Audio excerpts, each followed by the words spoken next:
একটা রাতের ঘুম ভাঙলে যদি আপনি দেখেন ভারতের মানচিত্র থেকে পুরো উত্তর পূর্ব মুছে গেছে, অরুণাচল, আসাম, নাগাল্যান্ড, মণিপুর, মিজোরাম, ত্রিপুরা, মেঘালয়, এই 7 বন এখন আর ভারতের নয়।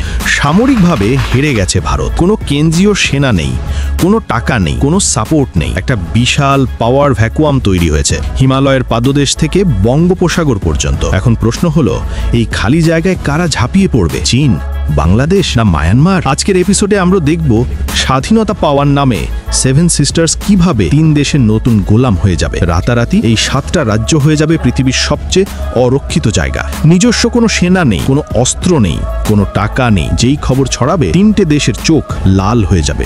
সবার আগে আসবে চীন। অরুণাচলের যেখানে দাবি করে সেখানে রাতের অন্ধকারে পিএল এর হাজার হাজার সৈন্য নেমে পড়বে। ব্রহ্মপুত্রের পানির ওপর ফুল কন্ট্রোল। আসামের তেল, গ্যাস, চা বাগান সব চলে যাবে চীনের পকেটে। নাগাল্যান্ড, মণিপুরে চীন বানাবে পার্মানেন্ট মিলিটারি বেস। আমরা আপনাদের বাঁচাচ্ছি বলে ঢুকবে, বেরোবে না কোনোদিন। চীন যেমন সামরিকভাবে ঢুকবে, বাংলাদেশ ঢুকবে অর্থনৈতিকভাবে। ত্রিপুরা আর মেঘালয় তো ভূ ঘেরা, সমুদ্রে যাওয়ার একমাত্র রাস্তা চট্টগ্রাম বন্দর। বাংলাদেশ বলবে ট্রানজিট ফি 500% বাড়ালাম, না মানলে মালপত্র আটকে দেবে। 2 মাসের মধ্যেই দুটো রাজ্যকে গলায় দড়ি পরিয়ে নিজের পোষা বানিয়ে ফেলবে। কোনো গুলি ছোড়া লাগবে না। মায়ানমার খেলবে আরেক খেলা। তাদের দেশের যত বিদ্রোহী group, Arakan army, Kachin, Naga group, সবাইকে বলবে যান মণিপুর, মিজোরামে ঘাঁটি কাটুন। তারপর মায়ানমার সেনা ঠুকবে সীমান্ত সুরক্ষার নামে। একদিকে বিদ্রোহী, আরেকদিকে জান্তা। 2 পক্ষই এই রাজ্যগুলোকে ব্যবহার করবে নিজেদের লড়াইয়ে। মানে স্বাধীনতা পাওয়ার নামে আপনারা পাবেন 3 দেশের নতুন দাসত্ব। চীনের সামরিক বুট, বাংলাদেশের অর্থনৈতিক ফাঁস,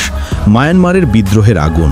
এই হলো সেই ভয়ঙ্কর ভবিষ্যৎ যদি কোনোদিন ভারত সামরিকভাবে এই অঞ্চল হারায়। তাই আজ আপনি বুঝতে পারছেন 7 সিস্টার্সের সঙ্গে ভারতের বন্ধন কোনো রাজনৈতিক ব্যাপার নয়, এটা তাদের বেঁচে থাকার একমাত্র অক্সিজেন। ভারতের সেনা, ভারতের টাকা, ভারতের পরিকাঠামো, এই 3টেই এদের ঢাল। যতদিন এই ঢাল আছে কেউ হাত দিতে সাহস পাবে না।